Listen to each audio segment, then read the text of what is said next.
you know that this regime, which came into power through the rigging of the elections, is now hell-bent in trying to send home the commissioners who stood firm on the platform of the truth. And we have said that this is not going to be acceptable. The people of Kenya will not accept it because it is now known worldwide that these people lost elections badly and that they told these elections. But now we cannot accept that on top of that they will add insult to injury by sending away these other commissioners and then imposing on Kenyans a user-friendly commission to them. This is not acceptable. And therefore we have said we are going to consult widely with the people of Kenya. We will begin in Nairobi on Wednesday.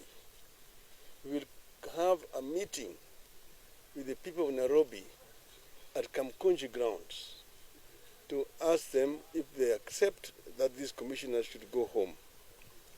We will then do the same thing in Mombasa. We'll do the same thing in Nakuru. We'll do the same thing in Kisumu. Do the same thing in Kakamega. Because an independent electoral commission is the referee. It cannot be appointed by a player. Basic price of basic commodities like food is very high. Energy is also pretty high. Fuel is very, very high, the cost. So the people are suffering.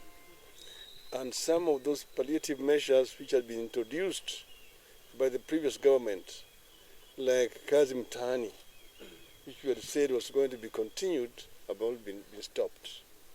There's also a disappointment about non-implementation of promises which had been made during the campaign period. What is being seen here is promises on top of promises on top of promises, which is disappointing.